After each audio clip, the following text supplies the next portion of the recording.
comunica a la población que a partir de la fecha el país se encuentra bajo el control operacional de la Junta Militar. El golpe de Estado del 24 de marzo de 1976 fue el último de la larga serie que signó la historia política de nuestro país.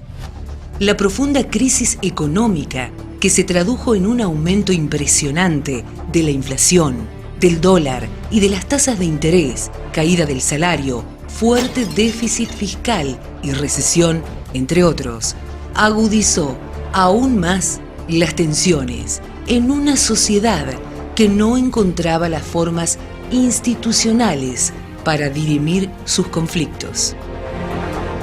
En el seno de la sociedad argentina estaba instalada una intensa pugna en torno al país que se quería construir.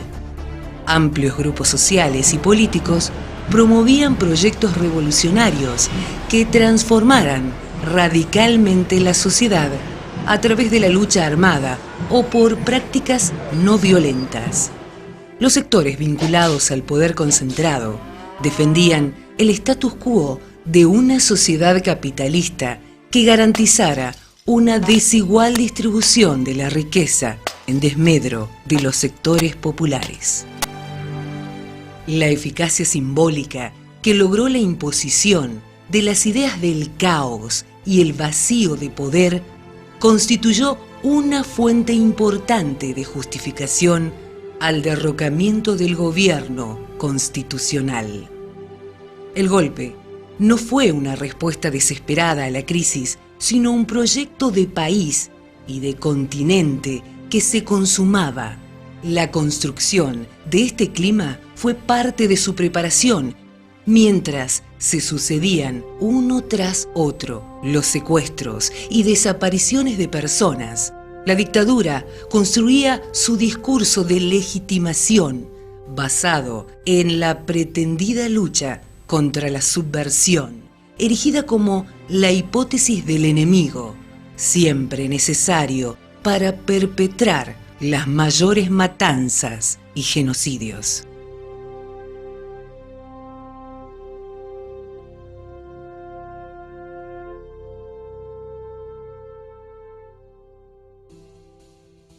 Con el golpe de Estado, la vida política institucional quedó paralizada. Cerraron el Congreso, suspendieron toda actividad política partidaria, estudiantil o sindical. Se prohibieron las huelgas y las negociaciones colectivas. Intervinieron los sindicatos, anularon la libertad de prensa y toda garantía constitucional. Las Fuerzas Armadas, en su totalidad, la Marina, la Fuerza Aérea y el Ejército, ejecutaron un plan sistemático de represión, subordinando a su mando a Gendarmería, Policía Federal y las policías provinciales.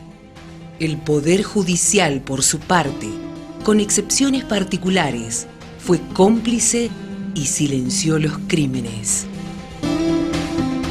El objetivo fundamental fue implementar un proyecto socioeconómico y político de país, pensado y llevado a cabo de modo coordinado en toda América Latina, que se denominó Plan Cóndor. Las Fuerzas Armadas de nuestro país recibieron entrenamiento en bases militares estadounidenses, como la Escuela para las Américas. El plan incluyó la propaganda y la construcción de un imaginario social que lo legitimara. El discurso de los personeros de la dictadura tendió a la constitución de sujetos moldeados por el terror, la inacción política colectiva y la falta de empatía con el otro. Secuestros y desapariciones forzadas de personas, asesinatos, robo de bebés, encarcelamiento, torturas, exilio y censura fueron sus instrumentos de coerción directo. Los secuestrados eran llevados a los centros clandestinos de detención, lugares en donde se vivía en forma infrahumana y se realizaban los interrogatorios bajo las torturas más crueles. Luego de un tiempo de detención, se decidía el destino final de las víctimas, la liberación, la cárcel o la muerte. La eliminación se realizaba por fusilamiento, enterrando su cadáver en tumbas NN en los cementerios de la zona o arrojándolos vivos al mar desde aviones, donde los anestesiaban para que no opusieran resistencia. En miles de casos, la desaparición, que comenzó en el mismo momento del secuestro, se perpetúa en el tiempo hasta nuestros días, ante la falta de aparición del cuerpo y el desconocimiento de sus familiares de lo sucedido. Expresaba Rodolfo Walsh en su carta abierta de un escritor a la Junta Militar el 24 de marzo de 1977. Estos hechos, que sacuden la conciencia del mundo civilizado, no son, sin embargo, los que mayores sufrimientos han traído al pueblo argentino y las peores violaciones de los derechos humanos en que ustedes incurren. En la política económica de este gobierno debe buscarse no solo la explicación de sus crímenes, sino una atrocidad mayor que castiga a millones de seres humanos con la miseria planificada. El terrorismo de Estado concretó un endeudamiento externo sin precedentes, pulverizó la industria nacional, profundizó la concentración de la riqueza, alterando obscenamente la distribución del ingreso.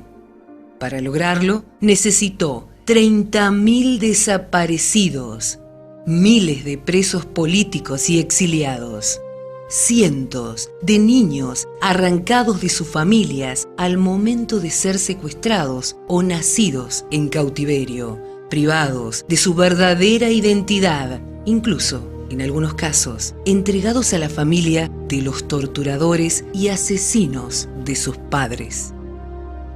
El miedo, el disciplinamiento, el silencio, el vaciamiento y la inmovilidad política, sindical, social y cultural fueron sus efectos principales.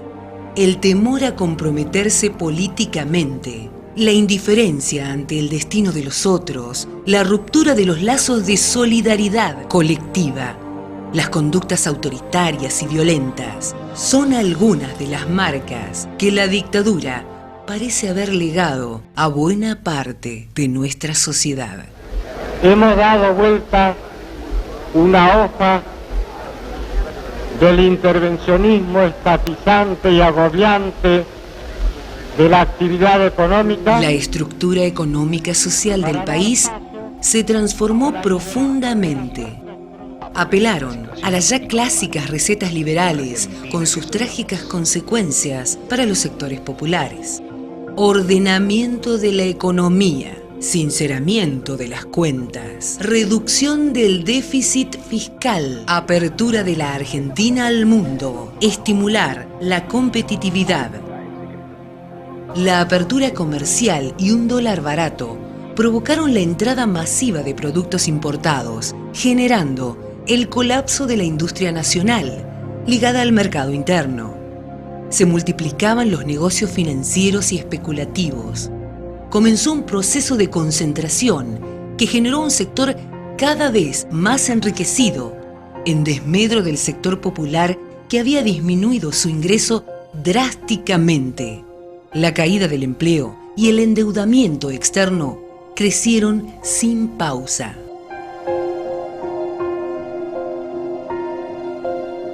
Los organismos de derechos humanos, muchos de los cuales nacieron como resultado del accionar de los familiares de las víctimas, lideraron la oposición al régimen. En el exterior, los exiliados hicieron una fuerte campaña internacional, denunciando ante el mundo entero las violaciones a los derechos humanos que se cometían en la Argentina. Hacia 1982, las fuertes tensiones internas dentro del cuerpo militar, la crisis económica que se expresaba en el aumento de la inflación y de la recesión, debilitaron al régimen.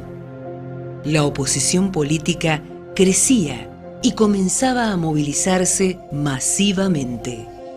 En este contexto, el entonces presidente Galtieri Para evitar su caída, intentó una solución desesperada: tomar las Islas Malvinas y declarar la guerra a Inglaterra. Si quieren venir, que vengan. El resultado fue nuevamente trágico.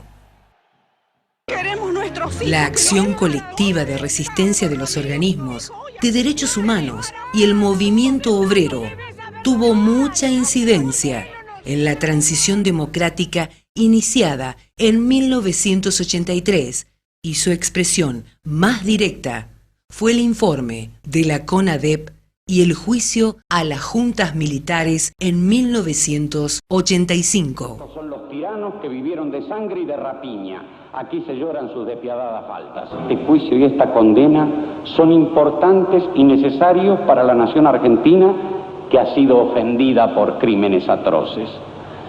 Su propia atrocidad torna monstruosa la mera hipótesis de la impunidad. El nuevo proceso democrático se inicia con ese enorme gesto de lucha contra la impunidad y de castigo al terrorismo de Estado, recibiendo el elogio unánime de la comunidad internacional. En nuestra provincia, 20 años después de recuperada la democracia, las violaciones a los derechos humanos, que seguían siendo una práctica cotidiana, salieron a la luz a partir de lo que se conoció como el doble crimen de la dársena y de la reacción popular que este hecho aberrante desencadenó. Néstor Kirchner colocó a los derechos humanos como centro de las políticas de Estado, recuperando sus fundamentos éticos y haciendo propia la histórica lucha de los organismos. Impulsó al Congreso a que anulara las leyes de impunidad, dando lugar a la reapertura de los juicios por delito de lesa humanidad. Vengo a pedir perdón del Estado Nacional. Al pedir perdón en nombre del Estado Nacional, lo visibilizó como responsable de los crímenes cometidos. La mayor inclusión y ampliación de derechos que tuvo lugar a partir de entonces solo fue posible por el piso de justicia y verdad conseguido.